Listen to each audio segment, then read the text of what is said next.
Okay, good evening, everybody. My name is Alan Levine. Together with my colleague Tom Merrill, I run the Political Theory Institute at American University, the host of this evening's talk. This is our last public event of the academic year, and we couldn't have a more terrific speaker to end things off with. Our speaker today is David Bromwich. He is the Sterling Professor of English at Yale University, where he's taught for the past 35 years. He's published widely on the political writings of the 18th and 19th century, as well as on British Romanticism and modern poetry. His comments on America's wars and civil liberties have appeared in The Nation, the London Review of Books, the American Conservative, and Guernica. He's the author or editor of 15 books, including Politics by Other Means, Higher Education and Group Thinking, The Intellectual Life of Edmund Burke, From the Sublime and Beautiful to American Independence. This very fine volume.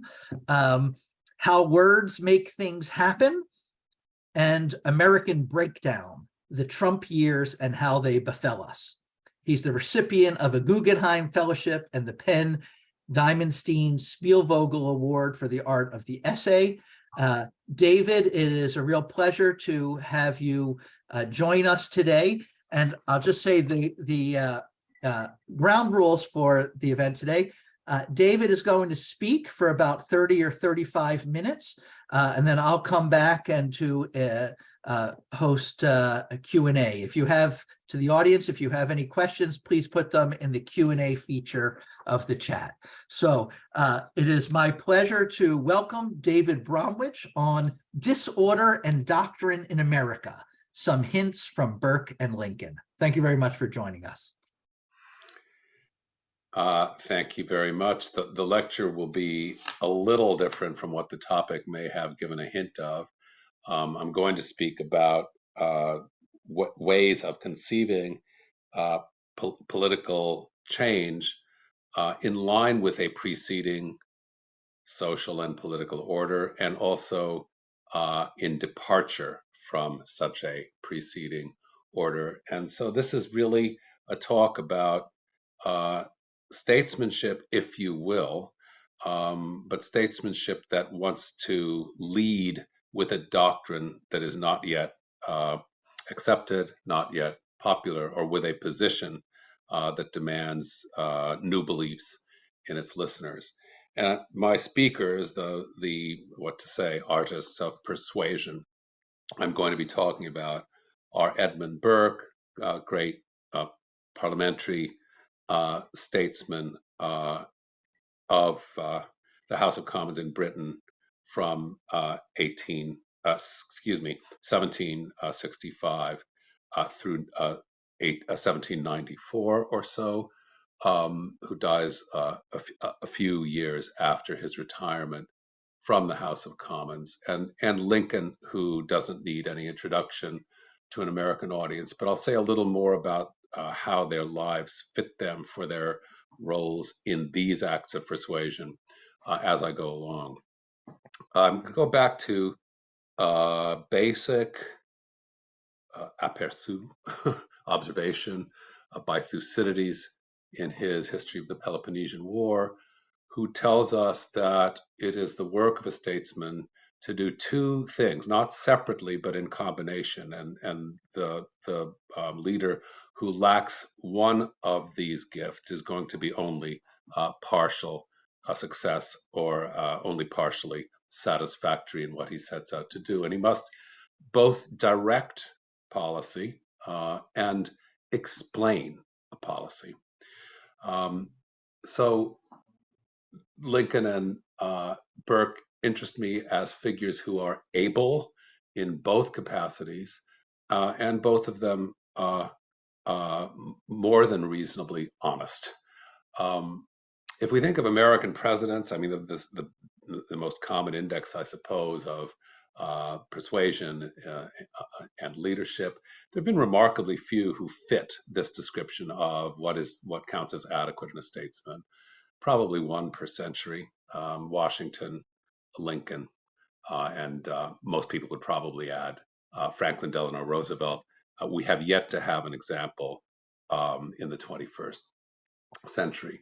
And I should say about Burke and Lincoln that there's no comparison intended here of their experience as leaders. Abraham Lincoln led a great country through the crucial episode of its history and the most violent and dangerous episode to its survival. Edmund Burke came close to leadership, but not very close, for only two brief periods. One as the secretary and closest confidant, and in a way, intellectual and political advisor to the leader of the Rockingham Party, Charles Watson Wentworth, Lord Rockingham, in the first Rockingham administration, July 1765 to July 1766.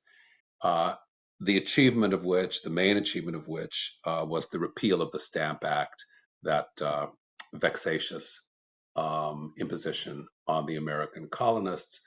And then he served as paymaster of forces. He finally had an office in the second Rockingham administration in 1780 to 82.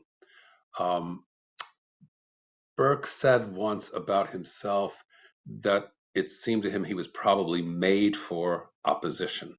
That whatever the government, he would have found a way to try to perfect its conduct and criticize its views, because such was his temperament. But he worked at major reforms in Britain at least three times, one in his protracted attempt to get them not to fight against the Americans in the American War, but rather treat America as a potential partner, not break up the empire, as ended up happening because Britain did fight the war. Second, a campaign for economic reform, which would have taken power, some of it, away from the monarchy and put it in the hands of the House of Commons. And third, his greatest campaign, really, for the reform of the government of British India.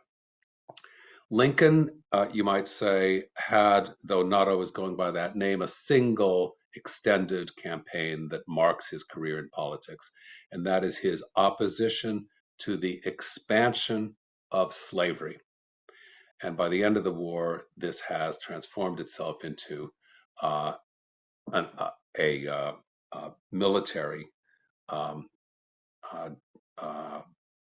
commitment to eliminating slavery as such. And it becomes almost conscious of itself in that way with the issuing of the Emancipation Proclamation, January 1st, 1863. And it is admitted to have been, as it were, the inevitable end of the war in Lincoln's second inaugural address. I'm going to go for some. I'm going to do, as is my custom, explanation through readings of interesting passages in these great political writers and workers at persuasion, and begin with Burke on the American War. That's what they call the American Revolution in Britain.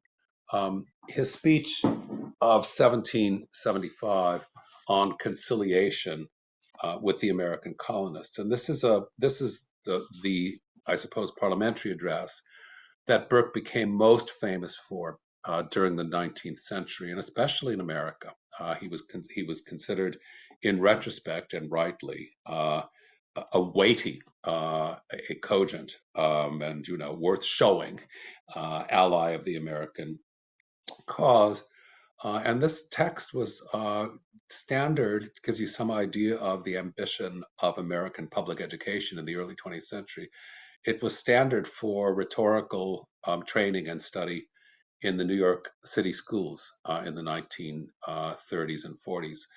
When I began dealing with Burke in a scholarly way 30, 40 years ago, I would occasionally come across older men, lawyers, or sometimes academics, who would, when they heard the name Burke, said, "Oh, yeah, I had to read that in high school." This is the speech they read.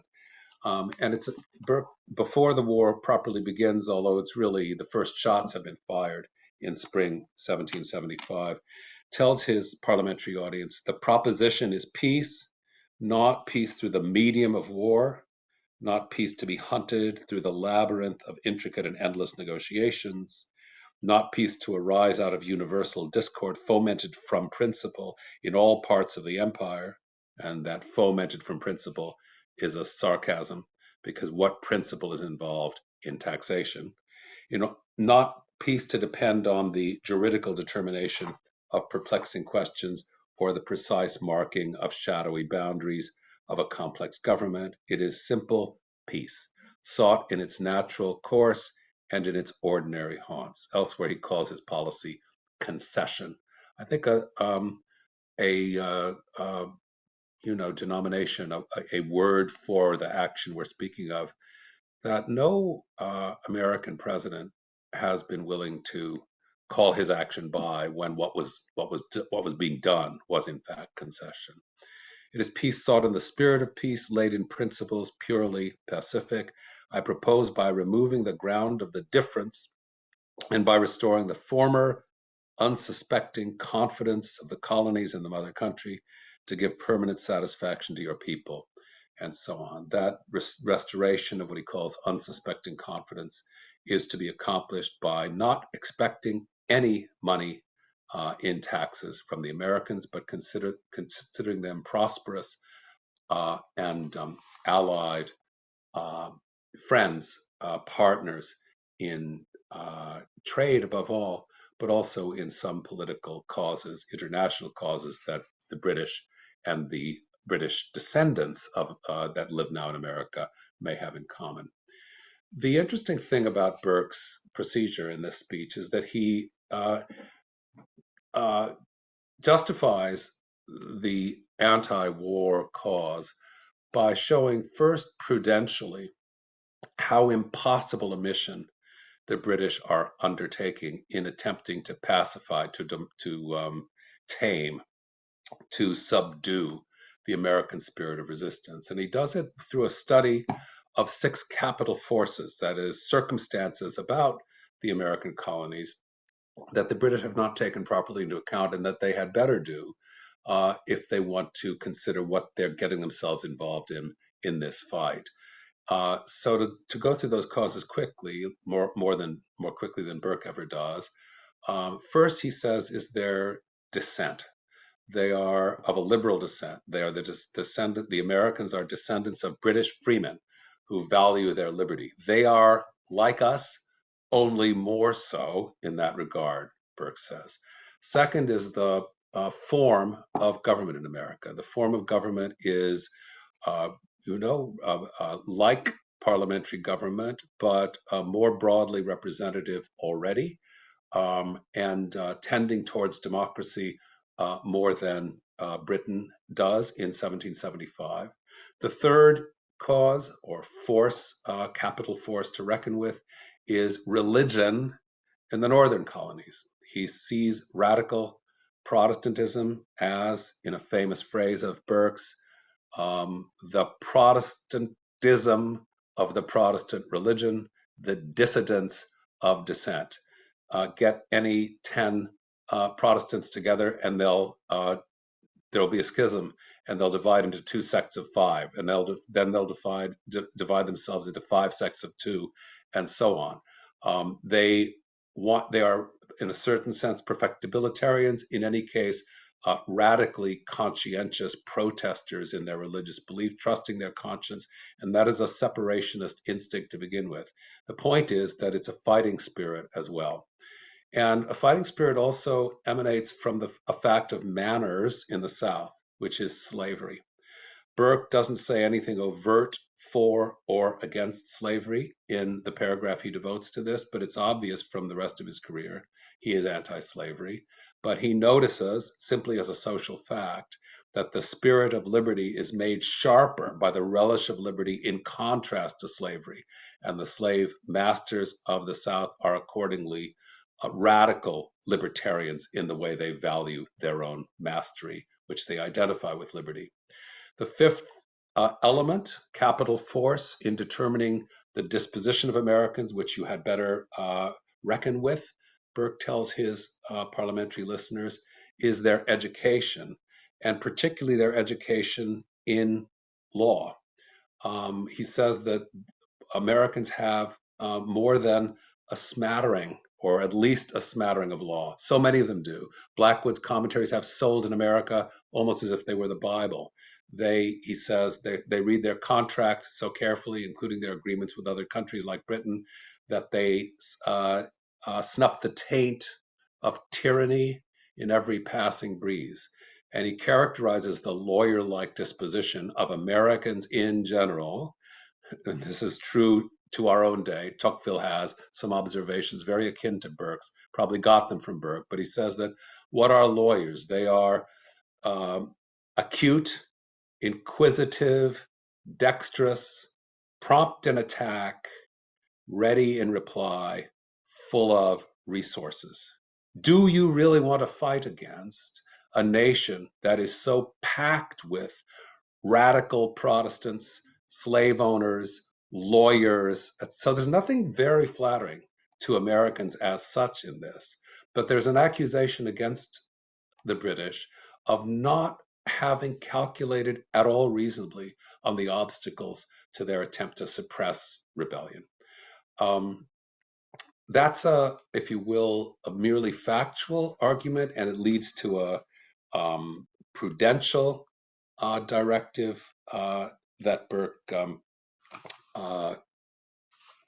speaks of in a passage quite famous for its Aristotelian tone of finding the mean, finding the equipoise between two opposing extreme possibilities in human nature and society. And he attributes to his English audience a kind of wisdom he hopes they have, but in fact is not yet sure of. We Englishmen, he says, stop very short of the principles upon which we support any given part of our Constitution, or even the whole of it. I could easily, if I had not already tired you, it's a long speech, give you very striking and convincing instances of it. This is nothing but what is natural and proper.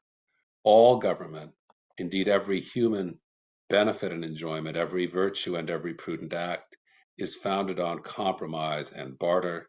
We balance inconveniences, we give and take, we remit some rights that we may enjoy others, and we choose rather to be happy citizens than subtle disputants. As we must give away some natural liberty to enjoy civil advantages, so we must sacrifice some civil liberties for the advantages to be derived from the communion and fellowship of a great empire. And I'll skip a little bit. In every arduous enterprise, we consider what we are to lose as well as what we are to gain. And the more and better stake of liberty every people possess, the less they will hazard in a vain attempt to make it more. These are the chords of man. Man acts from adequate motives relative to his interest and not on metaphysical speculations. So far, it sounds like an utterly prudential and indeed close to a realpolitik sort of argument, but it has its moral counterpart elsewhere in this speech of Burke's, where he says that the empire, in attempting to quell a revolt by being both the disputant and the umpire in this civil quarrel between two sides of the same nation, as it then is, that they're taking a role which does not accord with justice. I confess, he says, that the character of judge in my own cause is a thing that frightens me. Instead of filling me with pride, I am exceedingly humbled by it. And that is it's a very interesting point to make about the stance of any empire, including the American empire in later phases, that as a great power that considers itself in charge of a kind of benevolence, so sure of the good it is doing, that it does set up, using military power as the means, as judge in its own cause. And there's something wrong with that as such. Burke, in that little passage I read, seems to look forward to an idea of international law, which we, I suppose, now would more, readily associate with the name of Kant, somewhat later writer than Burke, who took a lot from Burke's essay on the sublime and beautiful in his own critique of judgment. But I'll just leave that as a hint, a suggestion, because it's not a part of Burke's inward argument. I want to compare the argument there, which is from the facts of what we know about the history of our own nation and the policy it ought to follow in a current crisis, with what Abraham Lincoln argued in his what's sometimes called Peoria speech, the speech on the Kansas-Nebraska Act that he delivers in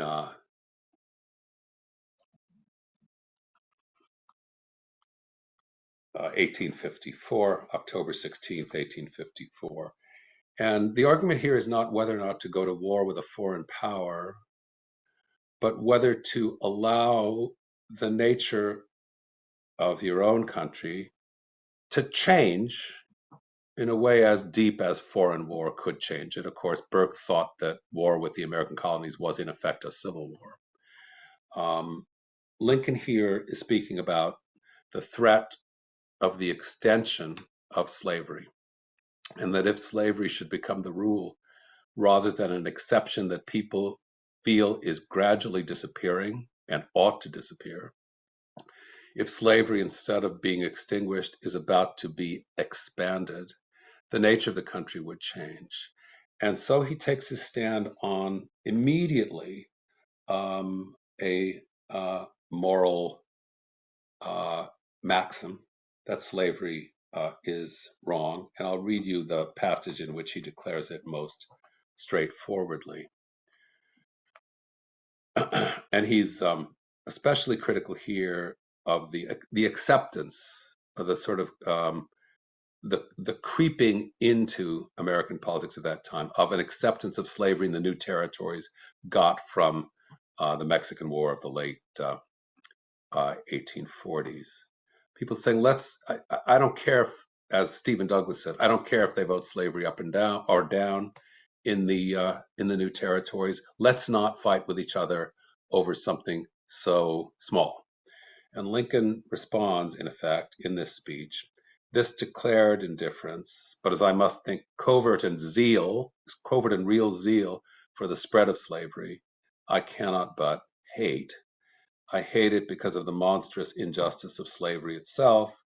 I hate it because it deprives our Republican example of its just influence in the world, enables the enemies of free institutions with plausibility to taunt us as hypocrites, causes the real friends of freedom to doubt our sincerity, and especially because it forces so many really good men amongst ourselves into an open war with the very foundational principles of civil liberty, criticizing the Declaration of Independence, and insisting that there is no right principle of action but self-interest. That's a direct moral accusation against slavery and against those who are lukewarm in neither opposing nor quite admitting that they accept it. But then he goes on to what will seem and really is quite a prudential consideration. Lincoln diagnoses the opposite sentiments about American slavery by attributing the feelings on each side to the circumstances on each side. It's very like Burke's diagnosis of the American rebellion, as the British would have called it, tracing that to the excessive number of lawyers in America, the presence of slavery in America, the radicalism of Protestant belief in the New England colonies, and the even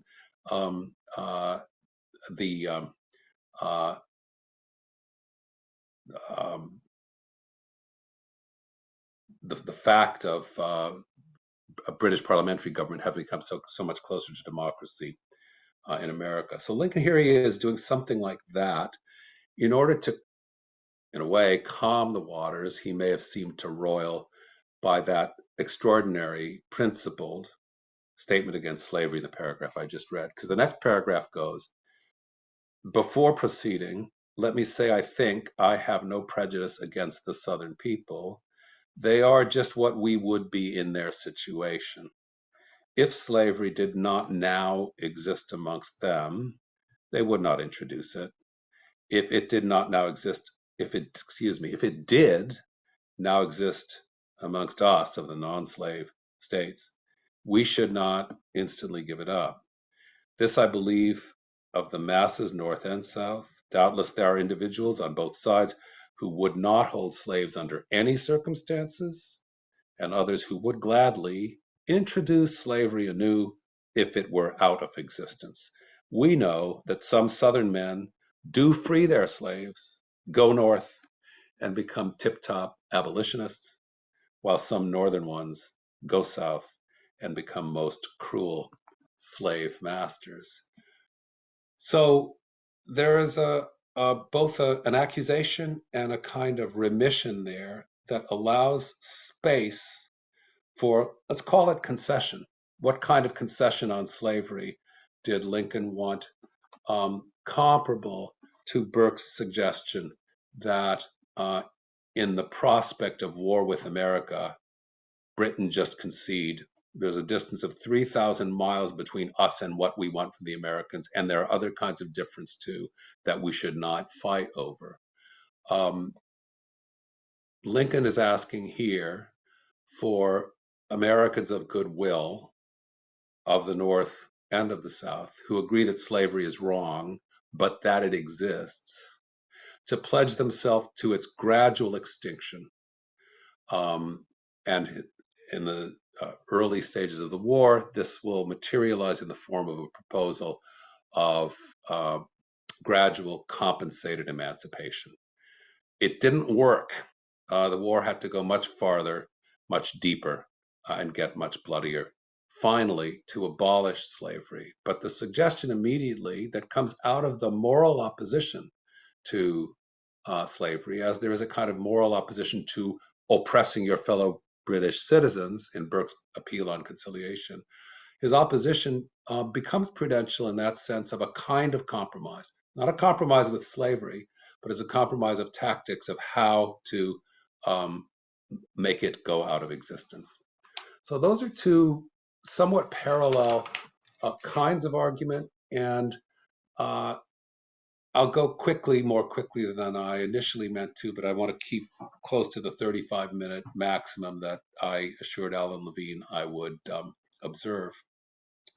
Go to slightly later stages of first Lincoln and then again Burke on the same situations they have touched on in the speeches I read from.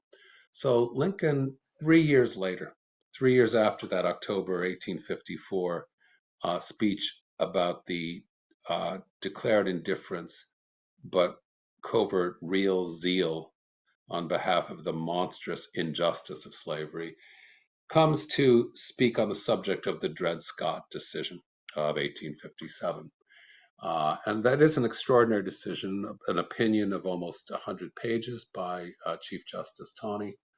And that opinion, as many in this audience may know, asserted that the Negro was never meant to have the status of citizen in the United States, that the American founders, the drafters of the Constitution, never had that in mind.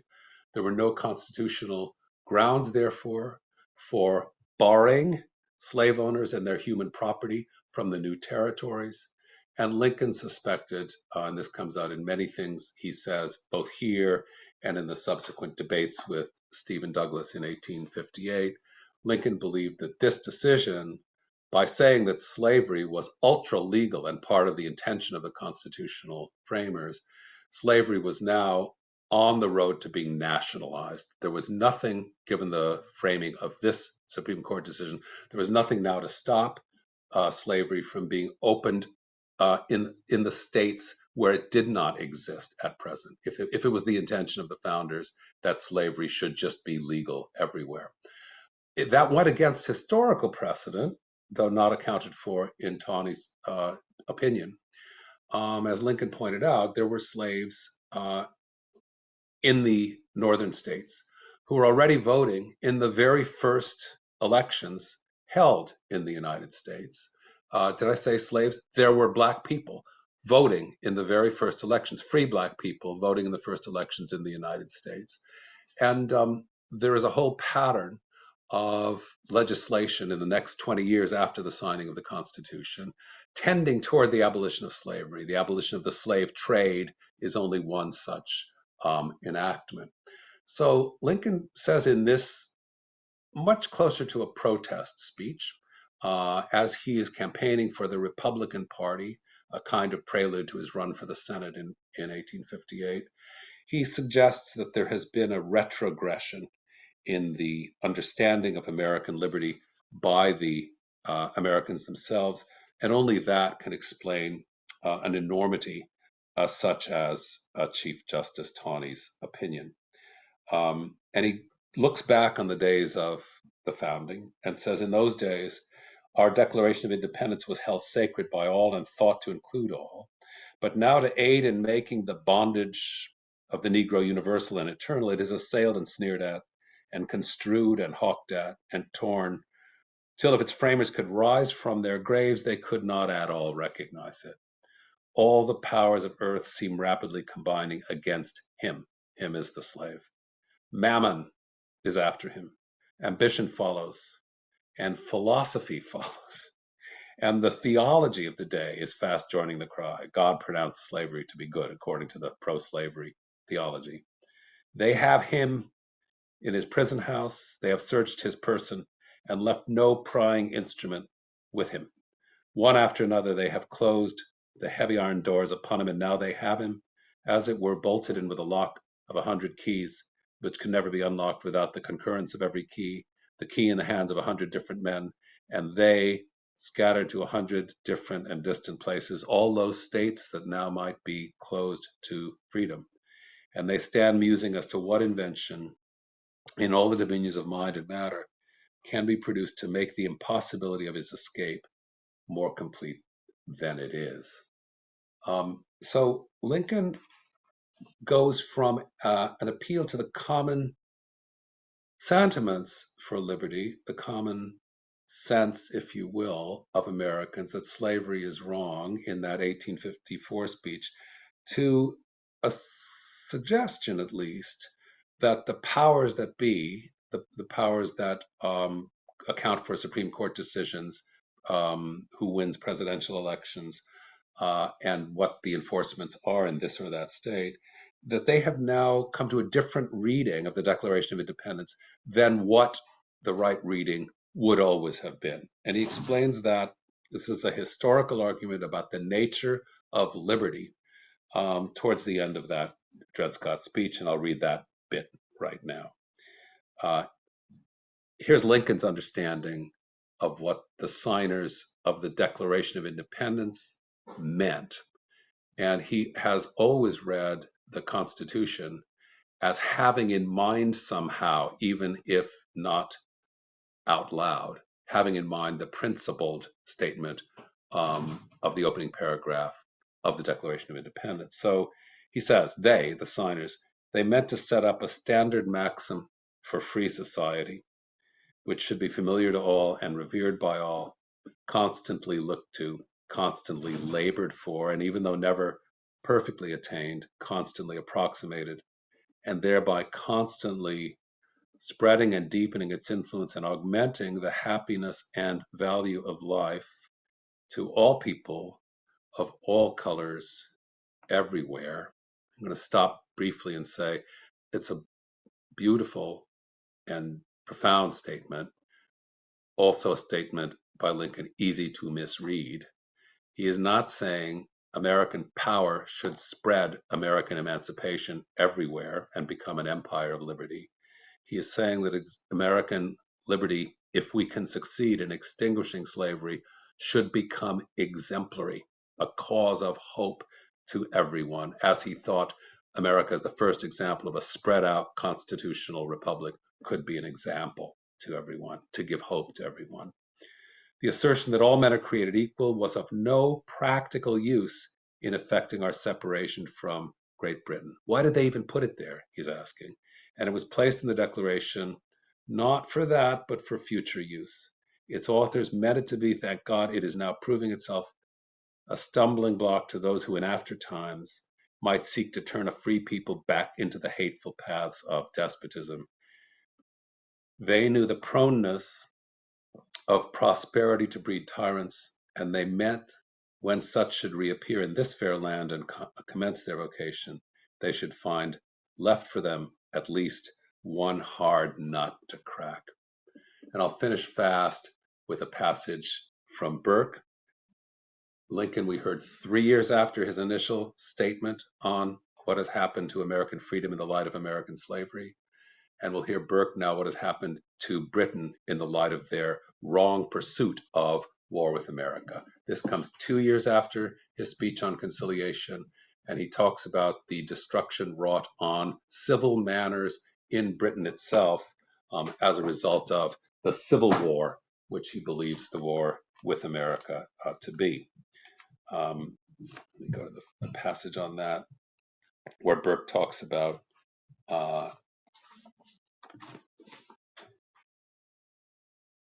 the feelings that go with such a war. Civil wars, this is 1777, civil wars strike deepest into all the manners of a people. They vitiate their politics, they corrupt their morals, they pervert even the natural taste and relish of equity and justice.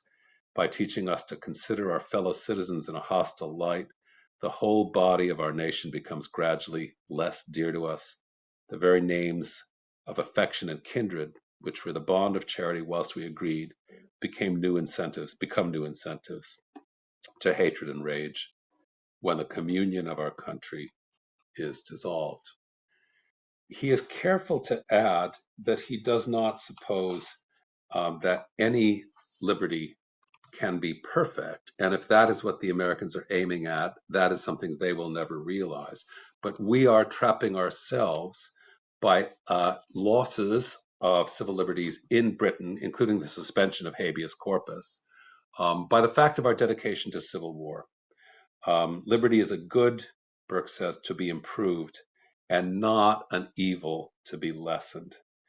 And by the way, when you hear current commentators, it's a very widely cited or alluded to or quoted commonplace that we're trying to find the balance between liberty and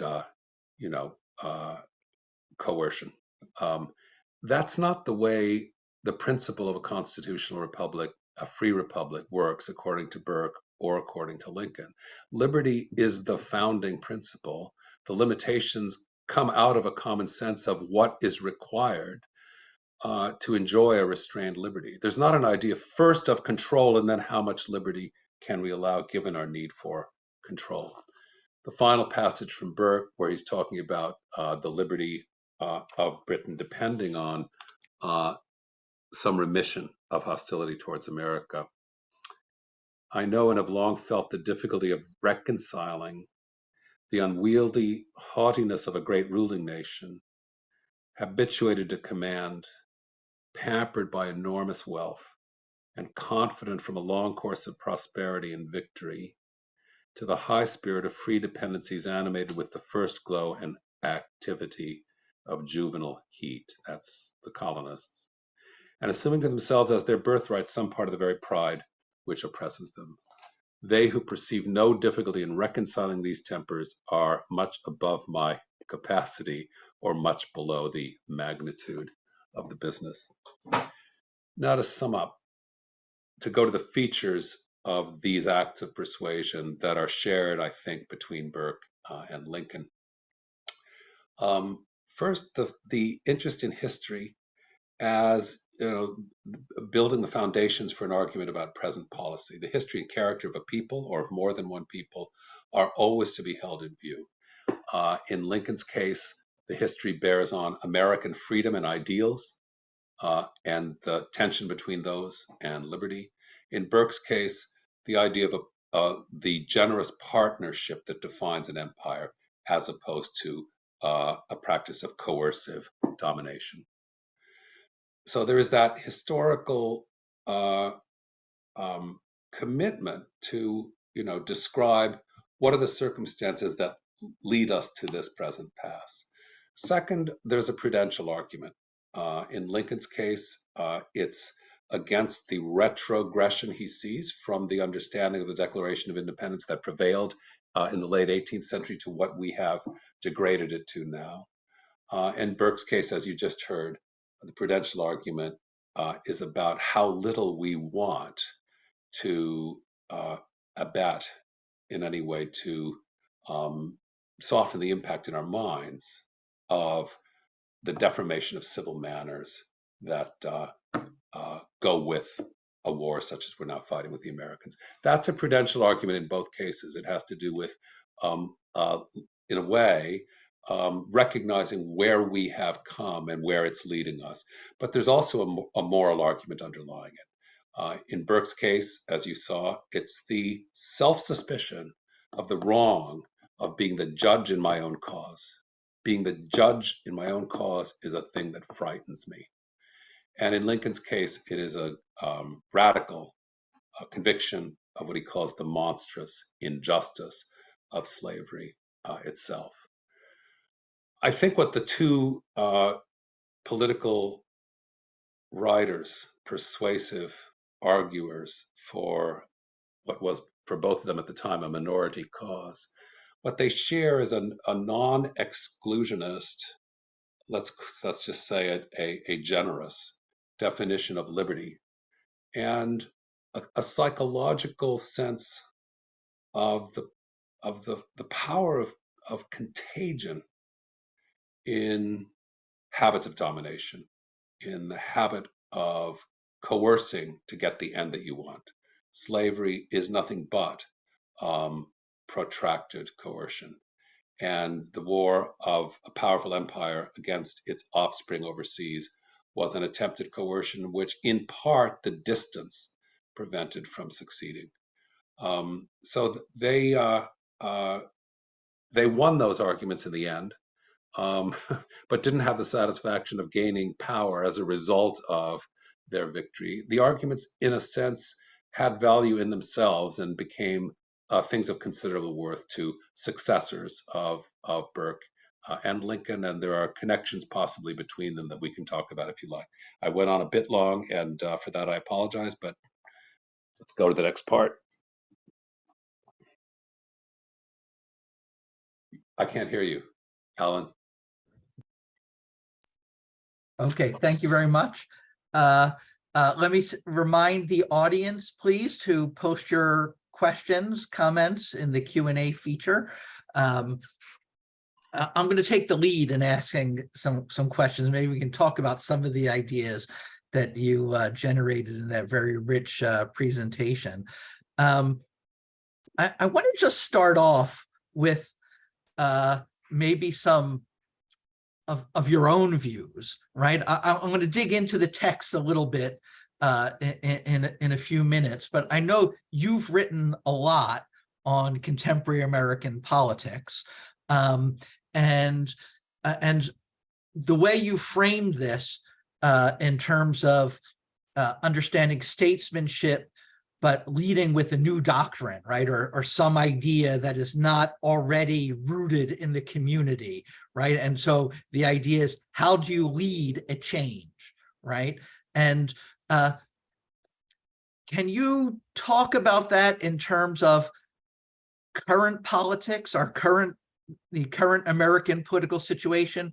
What would you have us learn from these people? How would you lead us in a new direction? What do you think we need at this moment in time? Well, if you think, as I do, and many people do, that the great dangers confronting the world now, including the United States, and I believe the latest Defense Department estimates agree with it, the greatest dangers are nuclear war and climate change, the results of planetary climate disruption. I should think that a leader in policy would have to address himself or herself single-mindedly, if possible, to both issues, maybe taking them one at a time, but not to be distracted by other concerns that are of the order of distractions. Um, it seems to me that we've lacked that kind of explanation. George W. Bush, very early in his administration, asked a question about climate change. And he's been apparently in his ranch at Crawford, very observant and parsimonious in his consumption of fuel and so on.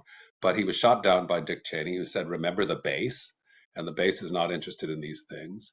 And so we got nothing in the Bush years. You got very close to nothing in the Obama years, a defect for which he's been charged very seriously by the senator from a neighboring state to mine, Rhode Island, Senator Whitehouse.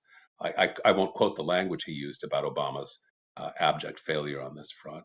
You're now getting, and Donald Trump is of a party, many members of whom deny that climate change is an important concern or even that it exists.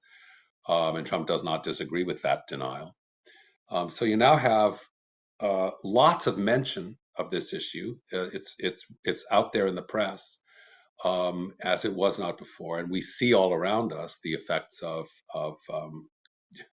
let's call it weather derangement, the floods, the fires in California, in the South, etc. But this administration is conducting politics as usual, party politics, international politics, wars abroad, sanctions abroad, plus climate change. It adds it in. The Green New Deal packs in every kind of thing you would want on the laundry list and says, by the way, this is all good for climate change. Or by the way, non-white people suffer worse from climate change, so we can put these two things together. What has never happened in all these years, and it goes back to Bill Clinton's presidency, the recognition of what they then called the greenhouse effect. Remember, Clinton put solar panels on the White House. Ronald Reagan removed them. And we are where we are now. I would think that remember I quoted or paraphrased that observation, Thucydides, about directing and explaining policy. We need a serious explanation. I mean, I think there needs to be a program of education that goes along with whatever is done towards that end. I also, in the session, Alan, that you and I had before this, I mentioned John F. Kennedy's American University speech about the test ban treaty.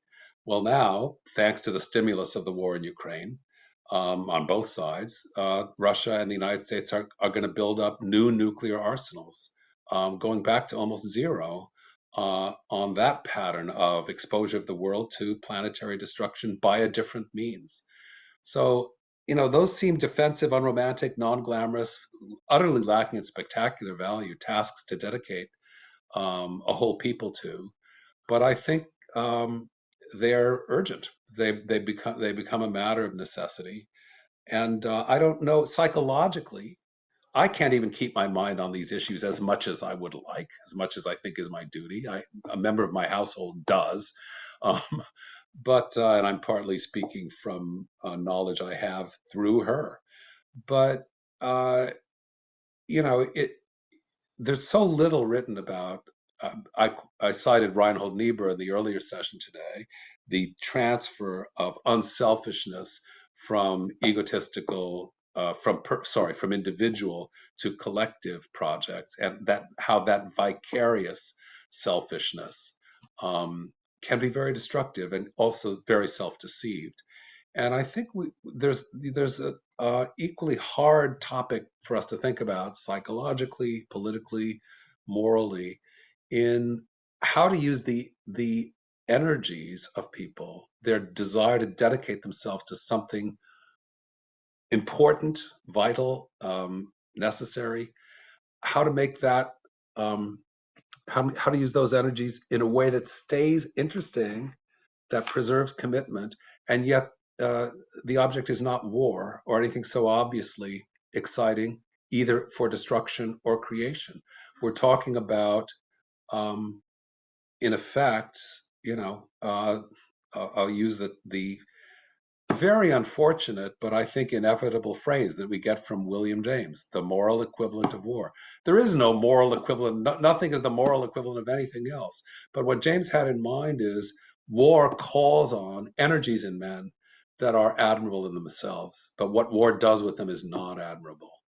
And, efforts to make that sort of channeling and conversion have happened in American history. JFK's idea of the Peace Corps was partly along those lines.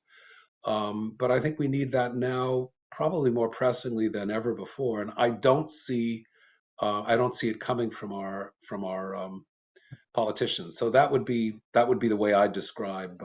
So how does this relate to Burke and Lincoln? Well, they're both interested in a a broad and consequential act of preservation. In the case of Burke on the American War, preserving the communion of the British Empire, as he calls it, which he sees it as a peace-loving empire that spreads liberty. And why should not the Americans be part of this?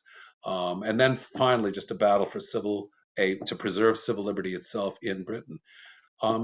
Lincoln gives it a somewhat different name, but you are preserving the piety and the right principle of the founders of the American Republic by extinguishing slavery. So both of them present their cases as, to use Lincoln's phrase about the Republican Party of 1860, eminently conservative. You have had, I gather, other speakers on conservatism.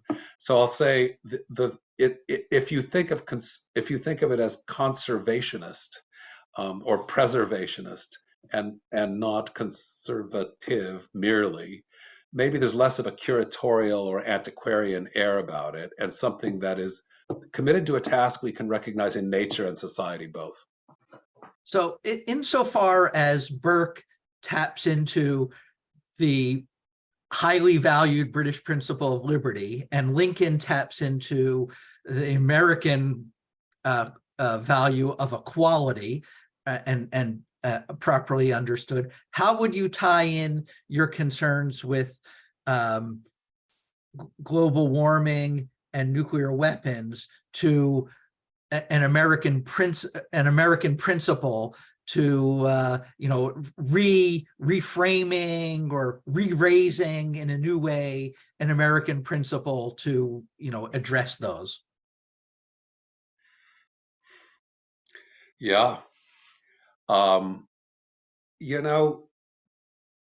might have to, in a way that is both constitutional, that is to say, in the spirit of the constitutional, and makes it more prominent than it is there, you might have to talk about posterity and what the present generation can be said to owe to future generations.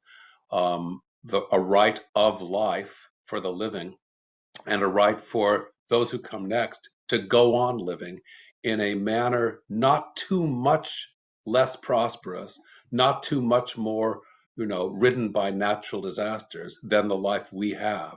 They are a continuation of us, and we owe something to them as we owe something to our, I'll use Lincoln's word, forefathers. That idea of a continuity from the past to the present to the future, it's there, I suppose, in its most famous formulation when Burke talks about the partnership that he would rather put in people's minds than any normal idea of a social contract. A partnership, he says, in all art, in all science, between those who have died, those who are living, and those who are still to be born. That's a Burkean phrase from his reflections on the revolution in France. But I think it's something that you can trace in not just locutions, but the spirit of Lincoln talking about the present and the future. Think of the last sentence of his second inaugural, and think of the extensive discussion. I think he persuaded himself, as well as many in the audience, of the commitments of the founders, both in the Peoria speech of 1854 and in the Cooper Union speech. So, I mean, that's asking a lot. of any given statesman. Our recent ones have been so far below the necessary talent, learning, and commitment for it's not worth talking at length about them. But I think that kind of program, whether it comes from leaders, a president or vice president, or whether it comes from lawmakers or public figures of another sort, I think that's the kind of commitment that has to be expressed. And I should say, I don't think that commitment to it's going to require also international cooperation. It doesn't require the abolition of the nation state as such, but a kind of international cooperation that the United States has given up on. I mean, we regard we regard the United Nations as much less important than, say, NATO. And there's no international spirit about this, which the United States would have to take a part in leading if it's to happen. So I was going to say I don't think it's easily combined with a great many other commitments. That is the commitment to immediate total economic equality so far as it can be accomplished. A commitment to a decent life for everyone, for a social safety net that lifts people a bit higher. That seems eminently possible. But all this is coming at a kind of sacrifice that people will come, that people have a hard time imagining and a hard time preparing for. It is an act of imagination, and that's a word that I think has been rightly applied by me and by others to Lincoln and to Burke. You have to be able to look a long way forward and see how the contingencies of the present will have such and such an impact in the future. And something about the human mind doesn't want to do that, because we are creatures of habit. We've gotten along with slavery for so many decades, and not, it's not all bad. I mean, what are you going to do with all this if you abolish it, right? We've gotten along with the climate getting worse, so it gets a little worse. Maybe it'll get better afterwards. No reputable scientist tells us so, but maybe it'll get a little bit better. That's the way the mind works, the anti-imaginative mind that wants to keep things going. And redirecting it is the task of persuasion for a statesman, now, I think. And I hope such people come around. I think also some of them have to be scientists, popular educators who are scientists. That would be my idea of a Peace Corps, Okay. scientists to address people on these themes. Okay, I want to go in a different direction now, and because we are a political theory institute, so I'd like to ask you about the grounds of the moral principles of Burke and Lincoln. Lincoln, it seems to me, to be easier. He talks so much about the Declaration of Independence. That's the key sort of moral statement.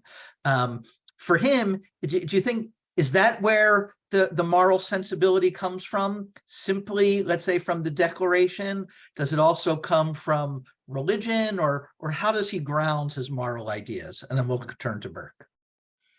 I don't think that Lincoln is Lincoln is a much more I mean this phrase to go all together.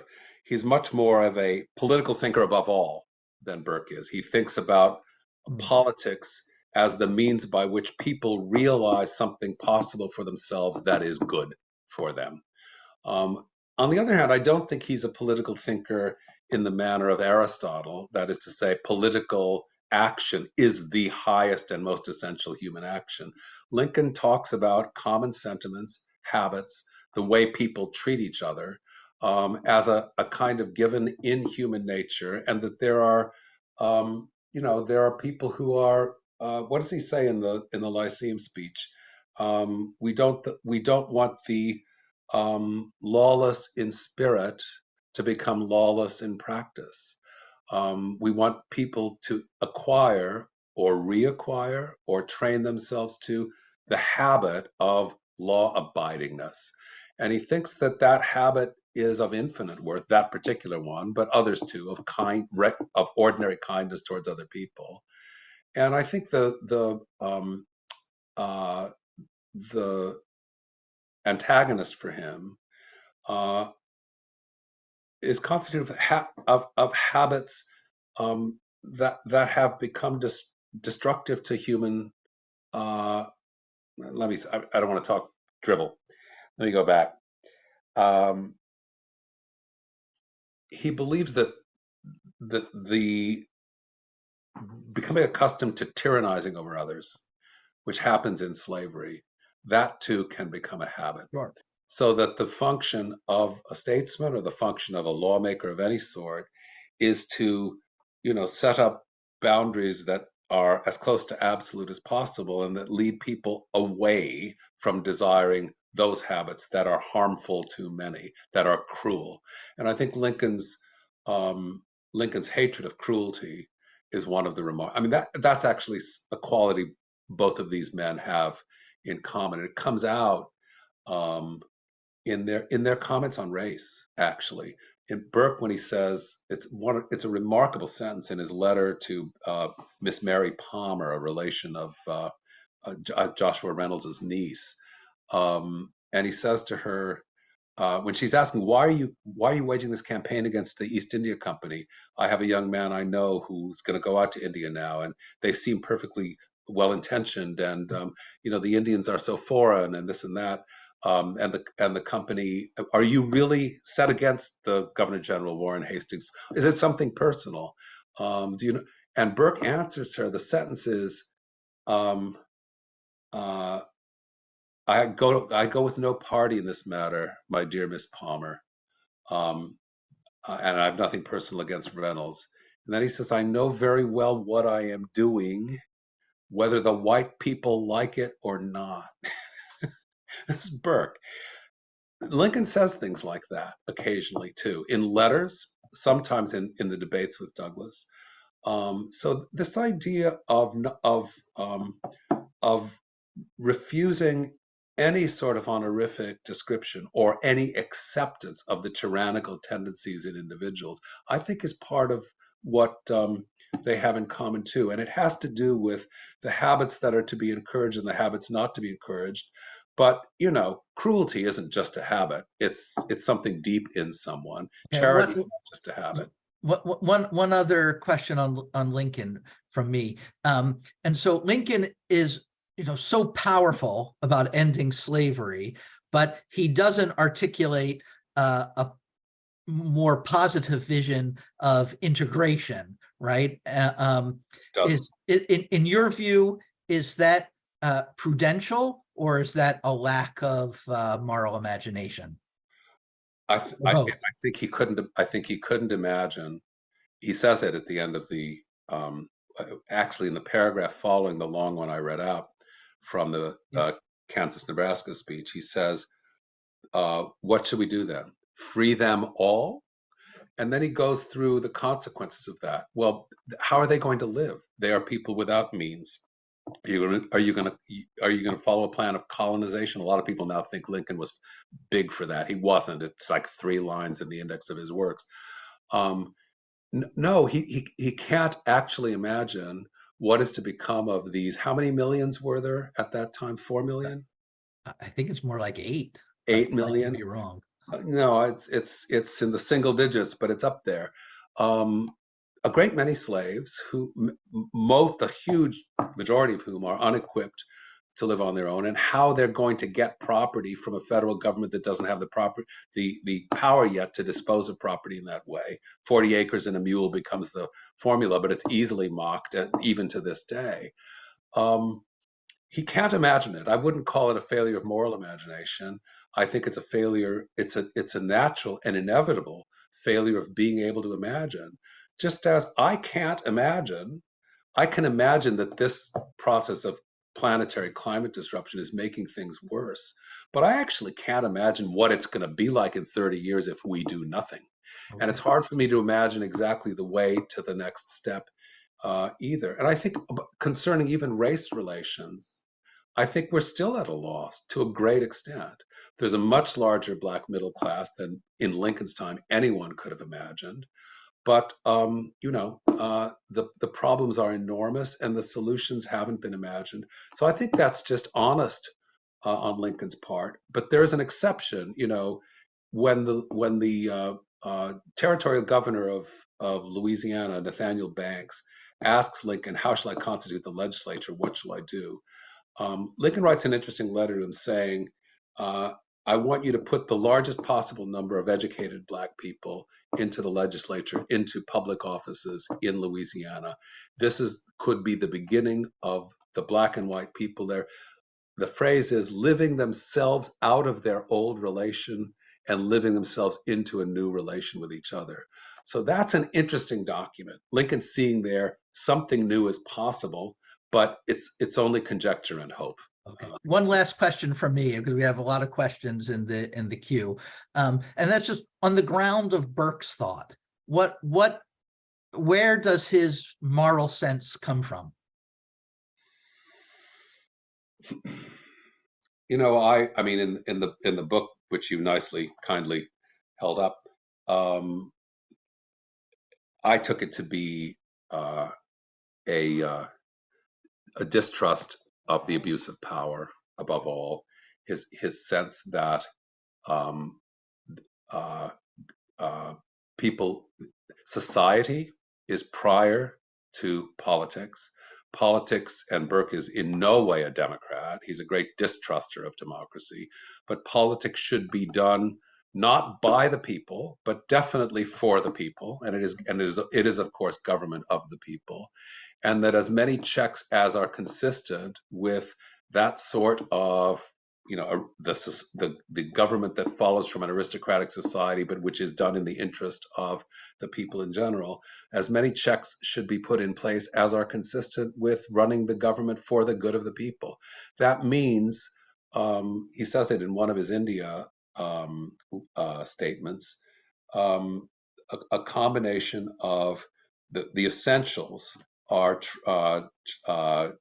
government by law, trial by jury, and publicity in every matter of judicial and public concern. Publicity. So, what we call now transparency. I actually like the word publicity better. These things should be open to inspection. Burke was very fond of impeachment as an idea. He probably thought it should have been used more often. But the idea is of public eyes on public things, without the assumption that everyone's interested in politics. But it's what is it in the interest of? What's the, if you will, moral core of it?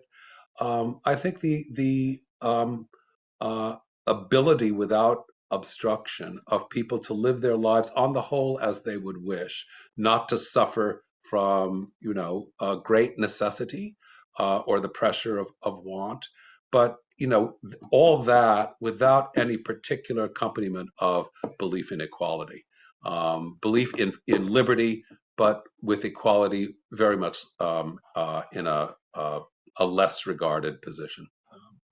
Okay, thank you. So we're going to go to the audience now. I'm going to start with undergraduate questions. And so here's one from Lenny Wolf. And so we have about 20 minutes left, and we have 9 questions in the queue. So I'll be economical. Yeah. Could you explain further why Burke thought the American Revolution, was a civil war? Well, because America was then, the American colonies were part of Britain, and Burke saw no real need for separation. There wasn't that much ideological difference.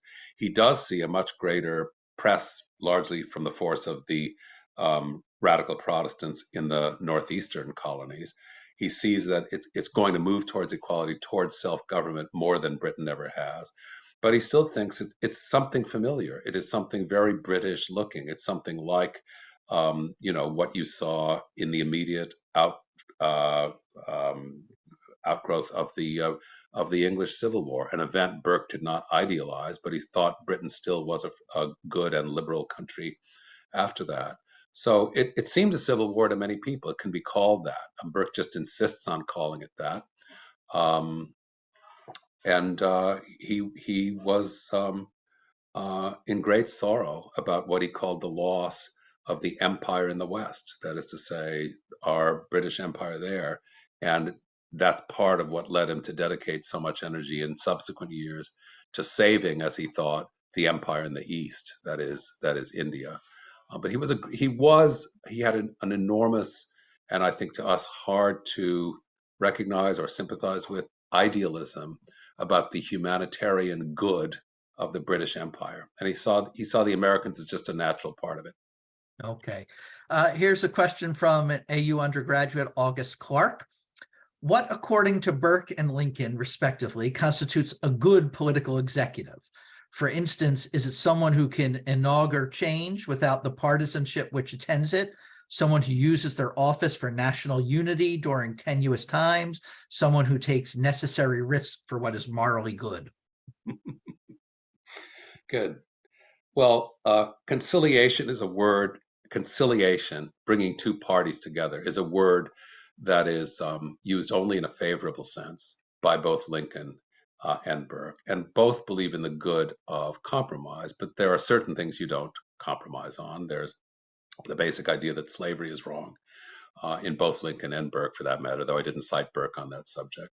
And there's the idea that power in any hands is seldom guilty of too strict limitations on itself. Power, as such, needs to be checked. So a greatly good executive doesn't want to be all powerful, doesn't want to use executive power very much, knows how to collaborate and cooperate with other lawmakers. But they're working in different systems. We have a strong presidency, for better or worse, thanks to Alexander Hamilton. And Britain had a king who was, very much retreating in the kind of power that the monarchy had. It still has considerable sentimental power, and I don't mean that in any trivial sense. The king or queen in Britain in the time of George III was interested in more power for the monarchy, and that was one of the problems for a parliamentarian like Burke. But as to party, both are strong party men. And what we think of, we have very defective parties in this country right now. I think I won't say any more about that. Neither Burke nor Lincoln would have admired the leadership or composition or the stand of either party right now, I don't think. But Burke is a great defender of party as such. He thinks party is an association of people who are socialized and in a way made to understand society better by their very association, who agree on 9 out of 10 things and can disagree about the one other thing. Lincoln is close to being, you would say, one of the founders of the new party that he becomes the successful candidate for, the Republican Party. So it is imaginable, I suppose, even in our America, it's imaginable there should be a party again that has that kind of consistency and that is able to accomplish things that are not deeply despised or hated by the other side. Related to our current political situation, Richard Lakin asks, given the current political climate, why should talented people enter public life? Great question. And that's a sad question. I don't have any answer to it. I don't have a positive answer to it. I've noticed this in students that I teach, and I overlap with political science enough to see young people, college students who are interested in going into public life. But a lot of them lately want to go into national security, or they wanted to go to some sort of advisory position. A lot of them want to go into high commerce or to go into consultancies and whatnot. I think that politics is so venal, so commercial, and the positions defined so remotely from any kind of principle one could admire that it does not attract the best, most disinterested talents now. So if you're considering it, asker of the question, I would only say politics still does matter, but you've got to be very strong to stay yourself, to be true to whatever it is that brought you into politics, and to have the patience to not let it wear you down. Okay, thank you. We have a question from a Burke literate undergraduate, Lila Rose Roberts, and she asked for some specific examples of the beautiful or the sublime in our current political situation. How do you see these two concepts appearing in interactions between modern politicians or in choices that they make? I don't see it.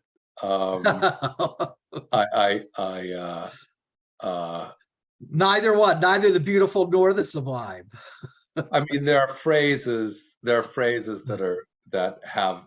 are moving, whether not not particularly depending on their truth, but beauty and sublimity are not directly related to truth as emotions, and they're not, for Burke, they're not politically valuable emotions, although it is the case that things of aesthetic value are given political prominence in Burke's writings, especially in his Rhapsody on the Queen of France. But there are other passages concerning buildings, concerning the sentiment about countries that are meant to work on your emotions and that do it successfully. I mean, the phrase in John Kennedy's inaugural about the long twilight struggle of the Cold War. I mean, there are moving phrases you can cite in speeches that are still within living memory.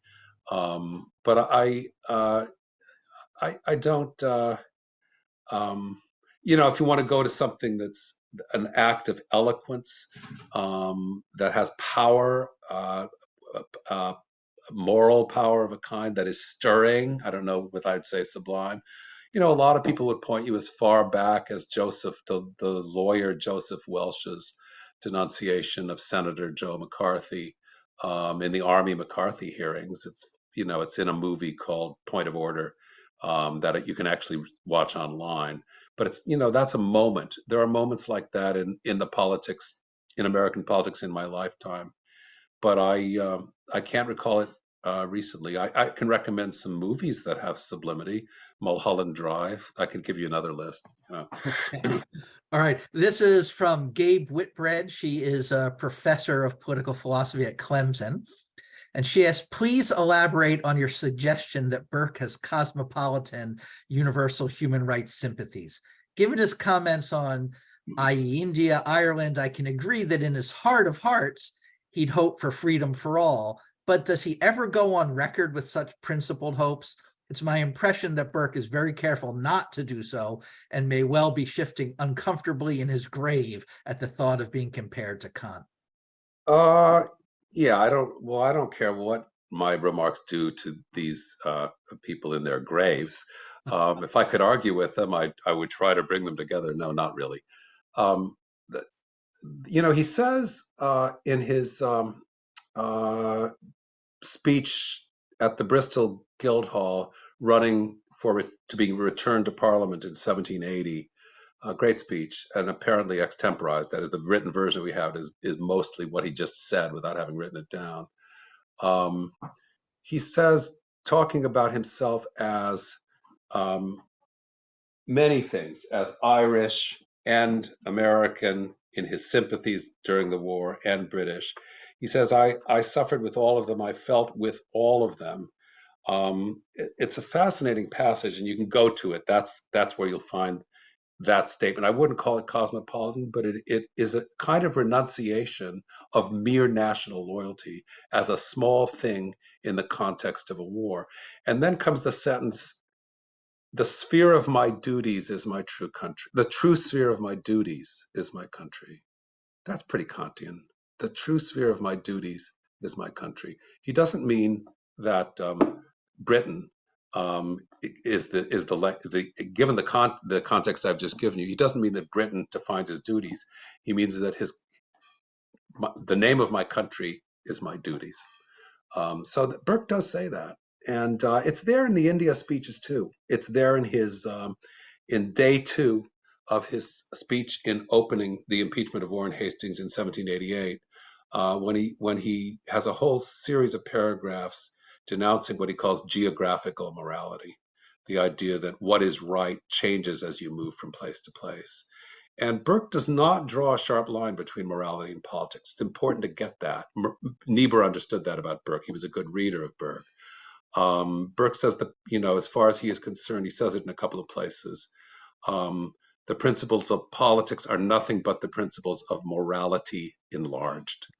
So I could imagine Burke being okay with a universal government that was controlled by Britain, but I can't imagine him having Britain become part of a universal government and that where everybody has an equal vote. He is a complex and in some ways contradictory character, and his moods affect his statements. But I think at any given moment, he speaks with candor. Shall I quote Emerson? With consistency, a great mind has nothing to do. Oh, okay. All right. We have a question from AU undergrad Nick Paris. What differences are there in the qualities or virtues admired by Lincoln in a politician and the qualities or virtues admired by Burke? Well, the great difference is Lincoln is a Democrat, small d. He's a believer in democracy as a way for the improvement of all people. And what is required for that? The belief that people want some kind of and can get used to and responsibly use some kind of participation in politics, not just be free one day a year when they're voting, but have something to say in the making of their own lives by means of uh, political work. Burke doesn't believe in that. He thinks most people are not interested in politics, and why should they be? So he's much more, if you want to call it by a vaguely pejorative name, he's much more paternalistic in his politics. He thinks politics is for the politicians, and most of the ones he knew in politics were mediocre, relatively inert. They were men of presumptive virtue, not active virtue. They did actual virtue. They hadn't done anything. They hadn't mastered economics the way political economy the way he had done. They hadn't taken care of any large business in government the way he had done. But you need a few people in government who are capable of that. And then you need the people as a check, the people only as a check. How can they be a check? People have lots of ways of showing their disapproval. Riots, mob behavior are the worst, but a sufficient quantum of real statesmen will be able to spot the trouble before that happens. But Burke just does not believe in a mass suffrage democracy leading to majority rule, leading to good government. Lincoln is born into that, is himself an example of it, and believes in it. Okay, good. Thank you. This is from my colleague, Tom Merrill. Today, Americans are having bitter debates about how to teach about race and the American history of race. What would Lincoln, as you understand him, have to say about those controversies? I think I already committed myself on what would a previous question, so I can't say on principle I don't answer questions like that, though usually I don't. Um, uh, I think Lincoln had a very uh, ecumenical and non-race based understanding of the meaning of the phrase "all men are created equal," and I think for him it meant that uh, it is the privilege of any individual in a democracy, a free person, to decide on his or her how to interpret his or her experience, and that we base our political and moral life on our responsibility in that way and our privilege as individuals. So that to talk about race as a defining thing about society and have it be in people's minds to the maximum at every single moment, is as potentially destructive as setting up any other principle of group identity as the definitive fact about a human being. So no, I as for the history of racism in this country, that should be studied like any other history. It's been a basis of great injustice and domination. Is there such a thing as teaching the horrors of human nature too much? I think there is such a thing. I'm Jewish. My parents uh, came to this country from two sides of the earth, um, from different experiences of anti-Semitism that forced them out. Um, but I've never believed that the Holocaust should be taught to the extent that it is. How you need to know that it happened. You need to know that human beings do that to each other. But I would teach more about the rise of fascism, the rise of tyrannical government. I would, and I think that both the rise of uh, the slave power, as it was called in the mid 19th century, and the ways that were used to defeat it, and the ways that slavery has had a second life as Jim Crow and so on, all should be taught. But the idea of inculcating on each individual young person the idea that this is an essential part of your identity and it must stick with you, you must never desert it. I think that goes against what is very basic to Lincoln's American feelings about conscience, individuality, and personal identity. Thank you. We have a question from my colleague Borden Flanagan. How might Burke's argument about habituation be applied to our current partisan polarization? As we habituate ourselves to demonization, do we not face a real danger of losing our capacity for cooperative self-government and therewith our liberty? Yeah, in one word, yes. I concur with the sentiment. I would just say a cause of it that I think everybody knows intuitively, but I may know more sharply than some because I keep track of the left liberal media and of what there is of conservative media. Some things on Fox, the American Conservative as a magazine, some things in National Review, et cetera, et cetera. I think there's a great disaster that has already happened, and it's going to get bigger from the fact that you have to go to different sources of information to become reliably informed about different events. For example, if I want to know about the summer riots of summer 2020 after the killing of George Floyd, I can't go to a left liberal source. They barely acknowledge that those riots happened, or if they do, they call them by different names. I have to go to even Tucker Carlson or the American Conservative or various Substack or other more independent kind of sources. And you learn how to trust them in part by measuring, will they show you the primary documents? If they give you links to more than photographs, to personal accounts, to tallies of killings and so on. So you have to go to that source for information on that. But if you want to get information on climate change, don't even try the conservative sources. They won't tell you about it because they don't want to believe in it. Well, this should not be the case. It's important if there's riots in a multitude of American cities over a period of time, which many people now carry in their memories, and they know they're not being talked about.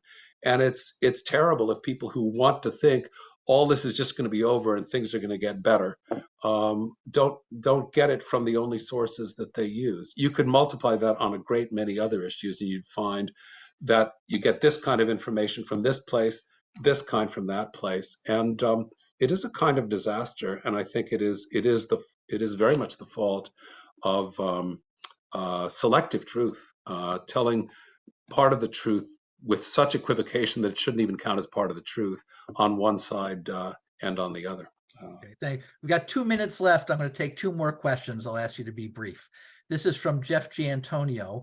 You said we seem to only get one true statesman per century. Do you think that's because such people are necessarily rare in any society, or because the circumstances which produce such people are rare, or just because the circumstances in which we would notice such people, e.g. war, are rare?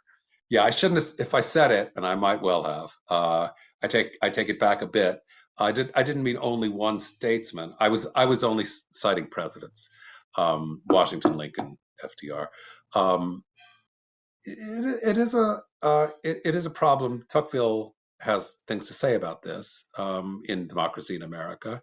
He says there's no lack of great talents, and he even says, I think, great men, or words to that effect, in America. You just don't find them in politics. Well, that's Tocqueville in the 1830s. And there is something about democratic manners that doesn't want to elevate the person who is remarkable in a great many obvious ways. He seems too aristocratic, or she knows too much, or whatever. Lincoln's great luck, advantage, fate played a role, perhaps. I mean, if you believe in fate, was that he seemed and was a man of the people. He didn't remember he didn't win on the first or second ballot as even win the nomination, but when he made that speech in Cooper Union, the Eastern grandees, William Cullen Bryant and Beecher and the rest of them saw, oh, this is something. This is not a little phenomenon. He seems capable in some ways we didn't really suspect. But it's a concatenation of circumstances. Roosevelt is very established, aristocratic, old American family, and he was almost, ready for the presidency, and yet he grew during the presidency in a way that clearly not everybody does. So I do think the strength of democracy can't expect to come from statesmen who are at the top politically, and it shows my perhaps non-democratic predilections that I'm so interested in someone like Lincoln, but I'm not alone in that. Okay, our last question comes from Derek Webb, a law professor at Georgetown, and he notes how Burke and Lincoln are among the deepest political thinkers of their day, but both deeply enmeshed in the politics of their time. And so his question is, might their example suggest that perceptive, fruitful political thinking might benefit from occasionally getting out of the ivory tower? Oh yeah, yeah. I mean, and from getting away from exclusive confinement to academic company and academic conversations. I think that's important. I kind of seek out conflicting opinions because I'm morbid in some way or other. But I have in-laws who are, let's say, of very different politics from my own in Florida and Texas. So you can have that as a given, as part of your experience. But I think a great many academics are in the confines of the academic milieu. And it is a milieu that has become too much a thing to itself, even as it has enormous influence on political programs in the making and remaking of the economy, of universities, of everything else from political force from the top down. So yeah, I don't know how you might want to arrange a sort of be taught by America instead of teach for America. For America. But how to program that geographically, I'm not the best advisor on. So. Well, it is an indictment of the universities that the range of the conversation that takes place there is often narrower than in the country as a whole. Oh no, I mean, I spoke to a literary man, an agent, very civilized and older than myself, and of wide experience and European background recently. And he said he lives in New York, and he's very ironic about American politics, not tunnel vision. But he said, I don't know anybody who voted for Trump, and he was surprised that I knew anybody who voted for Trump. But I do, and it's hard to force that on yourself. The academic environment is very comprehensive now, if you let it be. And I think that's partly an act of, I won't call it moral imagination, but non-moral irritability. It's good to be irritable in a certain sense, that you don't want to see your views confirmed all the time, and just want to push to the margins of your awareness things that seem like they don't belong. There's a lot that's vulgar out there. There's a lot that's low that may be a bearer of this or that truth. And you can't know from what to say, the kind of grammar or idiom a person uses, how much you just might have to learn just from what that person has experienced. So yeah, it's a problem. I mean, but nobody said the universities should be responsible for rescuing the state of society. You just wish they would, do less to abet the harms. Well, on that note, we will bring this to a close, and we will tell our audience to go out there and talk to some non-academics. David, thank you very much for joining us today. Thank you.